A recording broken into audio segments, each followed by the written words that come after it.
আজকে আমরা দেখব কিভাবে আপনার রোভার মডেম থেকে ওয়াইফাই হটস্পট ক্রিয়েট করতে পারেন। রোভার মডেম থেকে ওয়াইফাই হটস্পট ক্রিয়েট করতে প্রয়োজন একটি ওয়াইফাই রাউটার।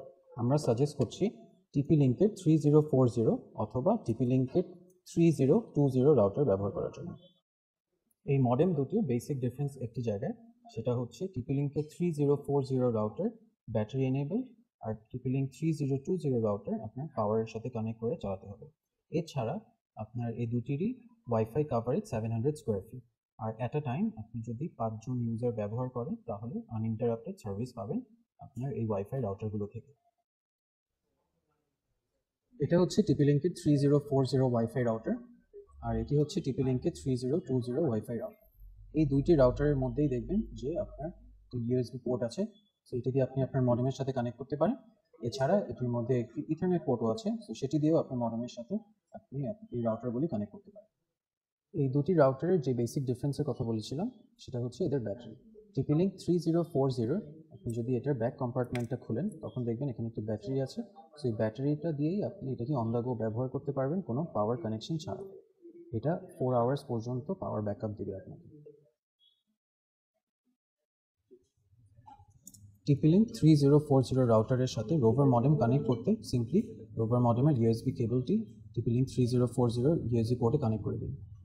এরপরে এখানে একটি অন বাটন আছে, অন বাটনটি চালু করে দিন। আর হচ্ছে খেয়াল রাখবেন যে আপনার এখানে 3G 4G একটা সেকশন আছে, এই বাটনটি যেন 3G 4G-তে কানেক্টেড থাকে। এরপরে একটুখানি ওয়েট করবেন এখানে ওয়াইফাই সিগন্যালটা আসা পর্যন্ত। ওয়াইফাই সিগন্যালটা আসলে আমরা আমাদের কম্পিউটারে এই মডেমটা কনফিগার করে ফেলব।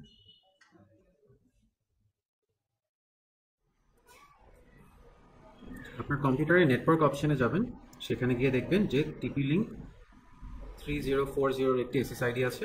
আপনি যদি TP-Link 3020 রাউটারটি ব্যবহার করেন তখন এখানে SSIDর নামে লেখা থাকবে 3020।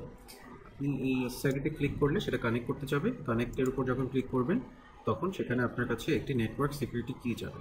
নেটওয়ার্ক সিকিউরিটি কিটা আপনি পাবেন TP-Link 3040 ব্যাক কভারটা যদি আপনি খুলেন সেটার পিছিয়ে দেখবেন একটি ওয়্যারলেস পাসওয়ার্ড দিয়ে একটা পাসওয়ার্ড লেখা আছে। সেই পাসওয়ার্ডটা আপনি এখানে এন্ট্রি করে দেবেন।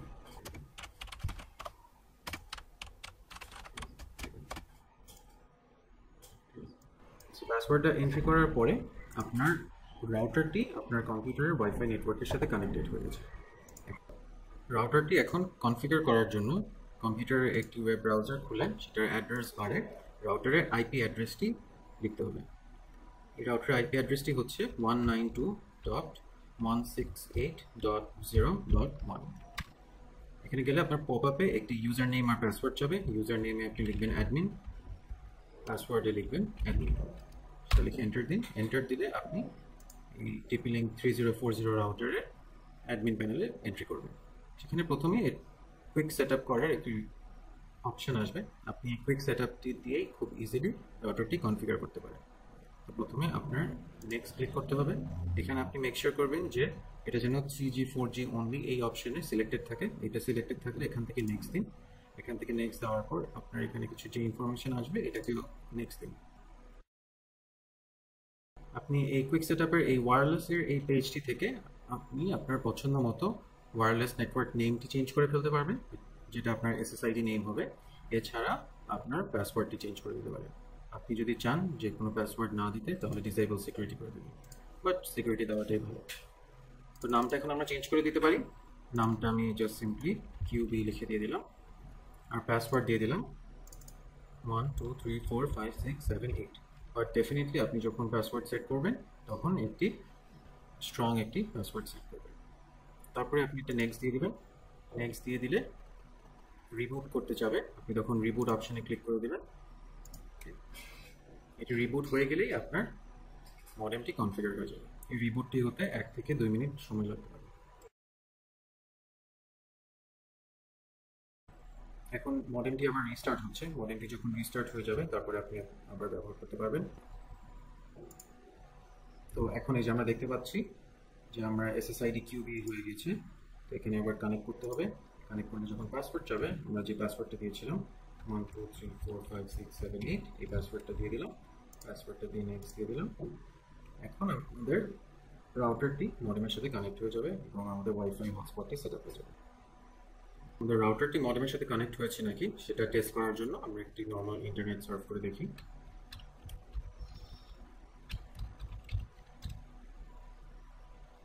এখানে একটি ল্যান্ডিং পেজ চলে আসছে, তার মানে আপনার ইন্টারনেটটি কানেক্ট হয়ে গেছে। এভাবেই আপনার মডেমের সাথে ওয়াইফাই রাউটারটি কানেক্ট করবেন।